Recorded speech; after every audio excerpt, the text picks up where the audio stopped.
옆구리에 넣어보지 않고는 믿지 못하겠소.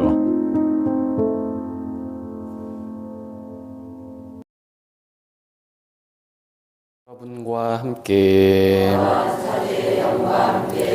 마테오가 전한 거룩한 복음입니다. 주님 영광 받으소서. 그때 예수님께서 수석 사제들과 백성의 원로들에게 말씀하셨다. 너희는 어떻게 생각하느냐? 어떤 사람에게 아들이 둘이 있었는데 맏아들에게 가서 얘야 너 오늘 포도밭에 가서 일하여라 하고 일렀다.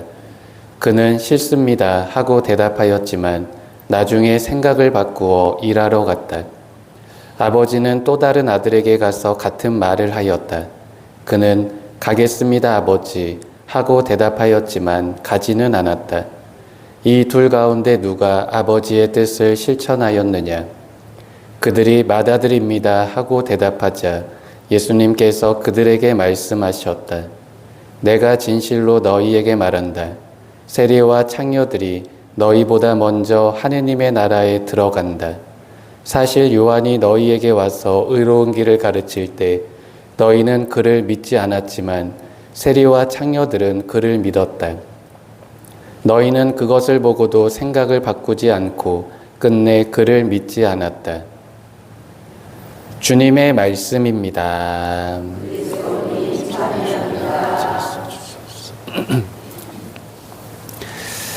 참 예수님,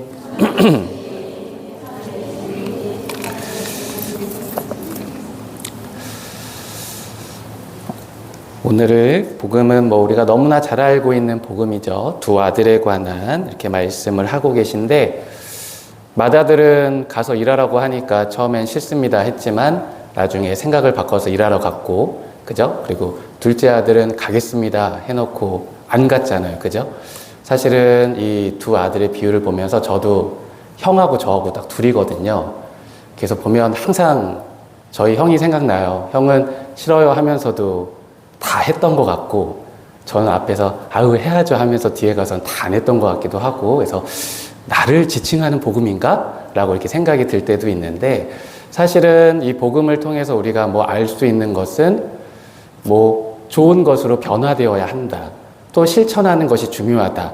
이런 것들을 우리가 생각할 수 있지만 저는 오늘은 조금 다른 측면에 대해서 한번 생각을 해보고 싶어요. 뭐냐 하면 우리 교우분들은 하느님께 받은 가장 큰 선물이 있다면 무슨 선물이 있다고 생각이 드세요?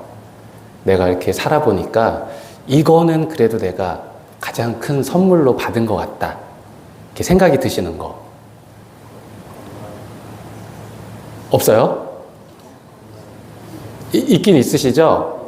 예, 뭔가 이렇게 탁 떠오르진 않아도 뭔가 그래도 내가 하느님의 선물을 받는 것 같은 느낌이 있을 텐데, 물론 사람마다 다 다르겠지만 오늘 복음이 사실은 하느님이 주시는 가장 큰 선물이 무엇인지를 우리에게 가르쳐주는 복음이라고 저는 생각이 들어요. 왜냐하면 오늘 복음을 보면 이렇게 나와 있습니다.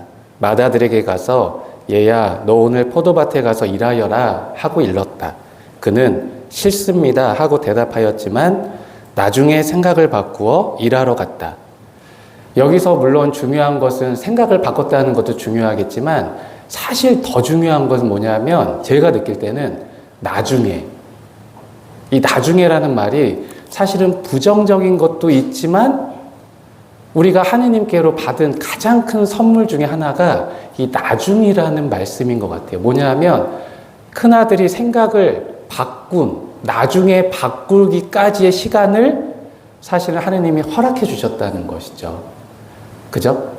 맏아들이 싫습니다 했지만 그 생각을 바꿔서 아버지의 뜻대로 아버지의 말씀을 지킬 때까지 그 나중이라는 시간을 하느님이 허락해 주신 거예요. 어떻게 보면 이 나중이 우리에게 있어서는 하느님이 주신 가장 큰 선물이지 않을까. 사실 저는 그렇게 생각이 듭니다. 우리 화요일 날 오시는 분들이 제가 개인적으로 느낄 때는 아마 본당에서도 제일 신심이 두터운 분들이 화요일 미사에 나오실 거예요. 왜냐하면 주일 지낸 지 며칠 됐다고 또 성당에 와 계세요. 그죠? 그래서 화요일날 오시는 분들이 제일 신심이 두텁기 때문에 아마 고해성사도 다 보시고 판공도 일찍 보셨으리라 생각이 드는데, 우리가 생각해보면 판공 봐야지 생각할 수 있지만 판공성사를 보면서 뭘 하는 거예요? 내가 회개하는 거잖아요.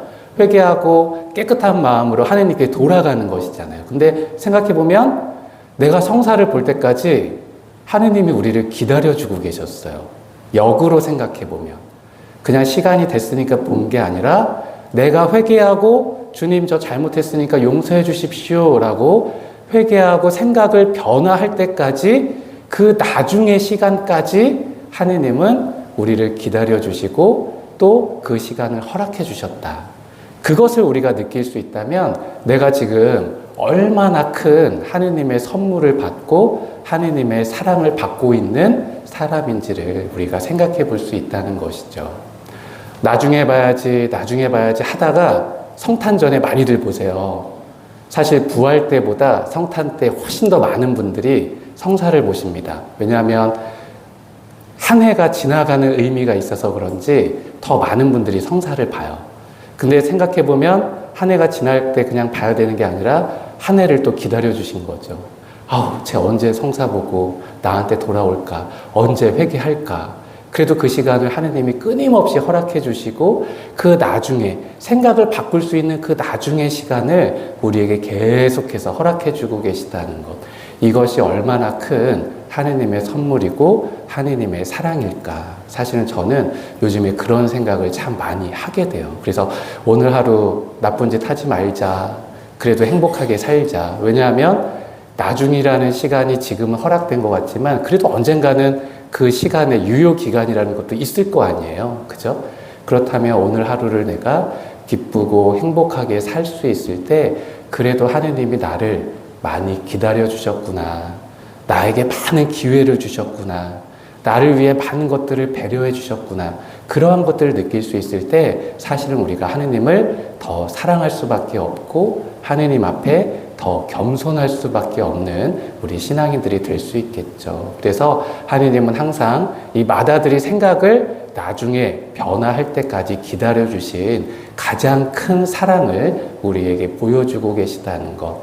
그래서 우리도 힘들고 어렵지만 또 사회가 쉽지 않지만 그러한 사랑을 받고 있는 신앙인들인 만큼 그 사랑을 통해서 좀 더 힘을 얻고 또 그 힘을 통해서 우리가 신앙생활 안에서 하느님을 더욱더 열심히 섬길 수 있는 우리 자신들이 될 수 있었으면 좋을 것 같아요. 그래서 여러분들 성사 다 보셨죠? 나중에 보실 거예요? 그래도 나중에 보지 마시고 웬만하면 빨리빨리 보세요. 아셨죠? 그래서 우리 더욱더 기쁜 성탄 또 함께 맞이할 수 있도록 주님의 사랑을 내 마음에 정말 가득히 담고 그 사랑을 다른 이들에게 작은 사랑이라도 전할 수 있는 우리 자신들이 될 수 있도록 오늘 하루 이 나중에 라고 하는 이 세 글자를 한번 잘 묵상해 보시면서 하느님의 사랑을 더 느낄 수 있는 또 오늘 하루가 되셨으면 좋겠습니다.